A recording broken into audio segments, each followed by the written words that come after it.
প্রিয় শ্রোতা, আসসালামু আলাইকুম। দীর্ঘ 12 বছর পর সেনাকুঞ্জ তার সম্মান অবস্থান ফিরে পেল। এটা একমাত্র সম্ভব হয়েছে ম্যাডাম খালেদা জিয়াকে সেনাকুঞ্জে তার নিজের সম্মান অবস্থান, তার ব্যক্তিত্বের প্রতি সেনাকুঞ্জ নিজে সম্মান দিয়ে সেনাকুঞ্জ তার নিজের সম্মানকে ফিরিয়ে আনলো। তাহলে এই 12 বছর কী অবস্থায় ছিল সেনাকুঞ্জ?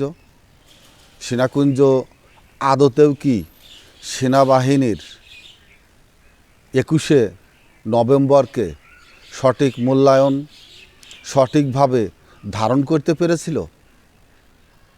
ম্যাডাম খালেদা জিয়াকেই বা কেন সেনাকুঞ্জে যেতে দেওয়ার সুযোগ দেওয়া হয়নি?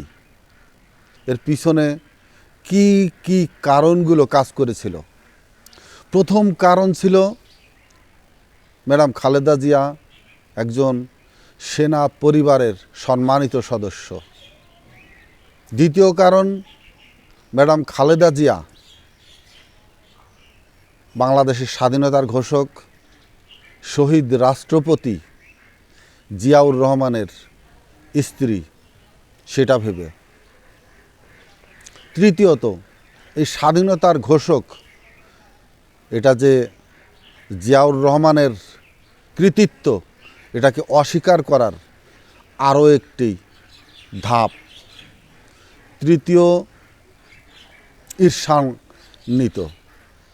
আপনারা যদি লক্ষ্য করেন, দীর্ঘদিন প্রায় 17 বছর যে দলটি ক্ষমতায় নাই, ক্ষমতার বাইরে নির্যাতিত নিগৃহীত জনগণ ম্যাডাম খালেদা জিয়ার দেখার জন্য, তার পাশে ছুটে যাবার জন্য কতটা উদ্গ্রীব হয়ে উঠে থাকে। তৃতীয় একটি ইশারা, একটি ইঙ্গিত আওয়ামী লীগ বরাবরই ক্ষমতায় থাকতে দিয়ে যায়। সেটা 72 থেকে 75 যেমন ছিল, তেমনি 91 থেকে 96 পর্যন্ত আওয়ামী লীগ যখনই ক্ষমতায় আসে কোনো না কোনোভাবে সেনাবাহিনীকে তুচ্ছ তাচ্ছিল্য, অবহেলা, রাষ্ট্রের যে কোনো সময়ের যে কোনো মুহূর্তের প্রয়োজনীয়তা থেকে দূরে ঠেলে রাখার অপপ্রয়াস চালায়। 72 থেকে 75 পর্যন্ত সেনাবাহিনীকে ঠেলে সরিয়ে, যেমন রক্ষী বাহিনী দ্বারা শেখ মুজিব দেশ পরিচালনায় উন্মুখ ছিল, ঠিক তেমনি এই 15-16 বৎসর স্বৈরা শাসক শেখ হাসিনা সেনাবাহিনীকে একেবারেই একঘরে করে রেখে, যতটুকু না শুধু আনুষ্ঠানিকতা, বিজয় দিবস, স্বাধীনতা দিবসগুলোর বাইরে তাদেরকে আর শেখ হাসিনা মোটেও সামনে আনতে চায়নি। তিনি বাবার মতোই পুলিশ বাহিনীকে জাতীয় রক্ষী বাহিনীতে রূপান্তরিত করে নিয়েছিলেন। পুলিশের পোশাক পরিয়ে, পুলিশের ধাপে ধাজে, পুলিশের আইনের ভিতরে রেখে তিনি যে দুঃশাসনের ব্যবস্থা করে গেছেন পুলিশের বিরুদ্ধে, সেটা পুলিশ বাহিনীর অনেক সদস্য নিহত হয়ে পালিয়ে গিয়ে পরিজন নিয়ে বর্তমানে কি অবস্থায় আছে সেটার প্রমাণ দেখিয়েই প্রমাণ করে গেল যে তারা কতটা দুঃশাসনের ভিতর দিয়ে ব্যবহৃত হয়েছে। একটি বাহিনীর তো এমন নাজুক অবস্থা হওয়ার কথা নয়। যাক, যেটা বলছিলাম, জাতি দুই নয়ন ভরে, মন ভরে, প্রাণ ভরে এই দৃশ্যই দেখেছে। ম্যাডাম খালেদা জিয়া সেনাকুঞ্জে আমন্ত্রিত হয়েছেন, সেনাকুঞ্জে গেছেন এবং তাকে তার যথাযথ সম্মান প্রদর্শন করা হয়েছে। সেনা প্রধান কি বাধ্য হয়েই করলেন, নাকি একজন সিনিয়র সেনা কর্মকর্তার স্ত্রী হিসাবে এটুকু তার প্রাপ্য ছিল, সেটা ভবিষ্যৎ বলে দেবে। তবে সেনাপ্রধান হিসাবে তার কর্তব্য আমি বোধ করি যথাযথভাবে পালন করেছেন, এবং 21শে নভেম্বরকে স্মরণ রেখেই তিনি এবং পরবর্তী সেনাপ্রধানরা এটুকু মাথায় রাখবেন যে তিনিও একজন সেনাপ্রধানের স্ত্রী ছিলেন, বাংলাদেশ সেনাবাহিনীর একজন ঊর্ধ্বতন কর্মকর্তার স্ত্রী ছিলেন। তার যথাযথ মর্যাদা দিতে যেন আর কোনো সেনাপ্রধান কুণ্ঠাবোধ না করেন, তার অপমানে যেন সেনাবাহিনী অপমান বোধ করে, তার ব্যথায় তার কষ্টে সমগ্র সেনাবাহিনী যেন ব্যথাতুর হয়ে ওঠে, কষ্ট বোধ করে। এই জায়গাটুক সেনাবাহিনীর ভিতরে যে ম্যাডাম খালেদা জিয়ার আছে, সেটার প্রমাণ আমি অল্প একটু ব্যাখ্যা করি। 5ই আগস্টে যে নাহিদকে সেনাবাহিনীরা কাঁধে তুলে নিয়ে তাকে বক্তৃতা দেওয়ার, স্লোগান দেওয়ার সুযোগ করে দিয়েছিল, সেনা সদস্যরা নাহিদকে কাঁধে তুলে নিয়েছিল। গতকাল সেই নাহিদ ম্যাডাম খালেদা জিয়ার সামনে নিজে গিয়ে তার পরিচয় জ্ঞাপন করেছেন। শুধু নাহিদ না, সার্জিস ছিলেন, আসিফ মাহমুদ ছিলেন, আরও যারা অনেকেই ছিলেন। ডক্টর ইউনূস সাহেব তার বক্তৃতায় বলেছেন, ম্যাডাম খালেদা জিয়াকে সম্মান দিতে পেরে জাতি গর্ববোধ করছে, তিনি নিজেও গর্ববোধ করছেন। এখন কথা হলো, জাতি গর্ববোধ করছেন, ডক্টর ইউনূস গর্ববোধ করছেন, এটা কি সাবেক রাষ্ট্রপতি জিয়াউর রহমানের স্ত্রী হিসাবে, নাকি তিনি একজন সরকার প্রধান ছিলেন? হ্যাঁ, তিনি এটা বলেছেন, তিনি নির্বাচিত সরকারের সরকার প্রধান ছিলেন। আমার মনে হয় দলের থেকেও খালেদা জিয়ার ব্যক্তিত্ব, খালেদা জিয়ার নির্লোভ, নিরহংকারী যে তার নিজস্ব স্বকীয়তা, ইমেজ বাইরে প্রকাশ করতে পেরেছেন, তার দৃঢ়তা, তার যে নিজের অমোঘ শক্তি, সেটা তিনি বাইরে প্রকাশ করতে পেরেছেন।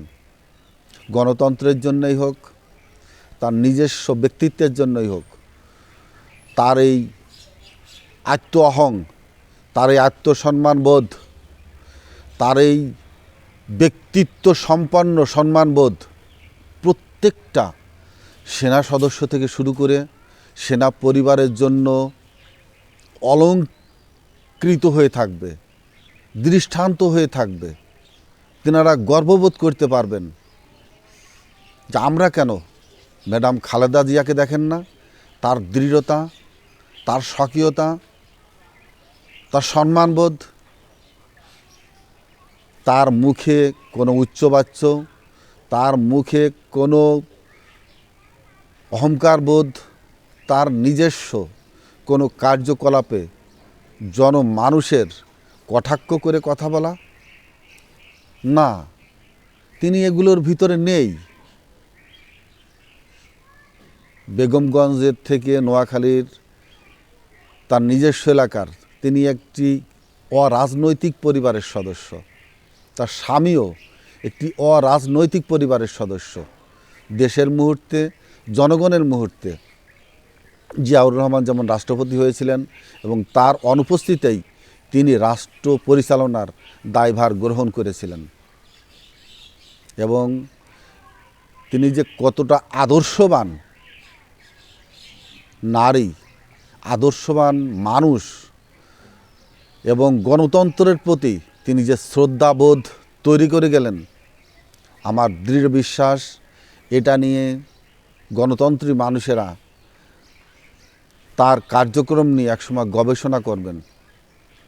তাকে নিয়ে অনেক কথা লেখা হবে অনেক জায়গায়, অনেকভাবে, কিন্তু তাকে নিয়ে কটূক্তিবোধ করার মতো কোনো স্থান তিনি তৈরি করে যাননি। ইনুদের মতো স্টপিট, হাসান মাহমুদের মতো বেয়াদব, ইনিও বেয়াদব, হাসান মাহমুদের মতো কতিপয় কিছু বাংলার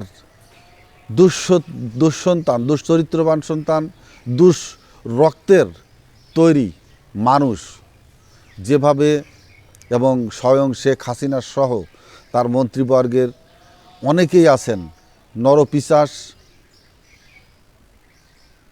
জারস টাইপ, যাদের রক্তের ভিতরে মিশ্রণ আছে, তারা যেভাবে এই মানুষটিকে অবজ্ঞা করেছেন, অবহেলা করেছেন, তাকে যেভাবে মানসিকভাবে তীব্র যন্ত্রণার ভিতর দিয়ে যেতে হয়েছে, গতকাল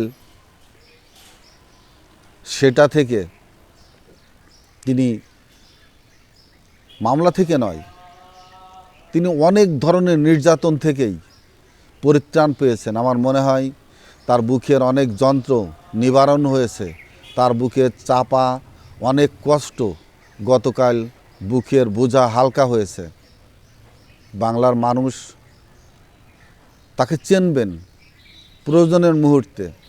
15 বছর ধরে যা হয়েছে, প্রতিটা বাঙালির মনেই হয়েছে খালেদা জিয়ার নাম। ক্ষমতায় আসবেন কিনা জানি না, তবে ম্যাডাম খালেদা জিয়ার মতো মানুষ রাজনীতিতে আসুক। বিএনপির অভ্যন্তরে যাদের জন্য এই দলটি নিপতিত হয়েছে, ম্যাডাম খালেদা জিয়া যাদের জন্য দূষিত হয়েছেন, দল তাদের চিহ্নিত করবেন, তাদের যথাযথ দলীয় আইনের আওতায় আনবেন। দল সুন্দর ইমেজে ফুটে উঠুক। ম্যাডাম খালেদা জিয়ার এই সম্মান, এই অবস্থান সেনা প্রত্যেকটা ক্যান্টনমেন্ট থেকে শুরু করে সকল সেনা সদস্যদের স্মৃতিতে অম্লান হয়ে থাক, এই আশা ব্যক্ত রেখে আজকের মতো এখানে শেষ করছি। আসসালামু আলাইকুম।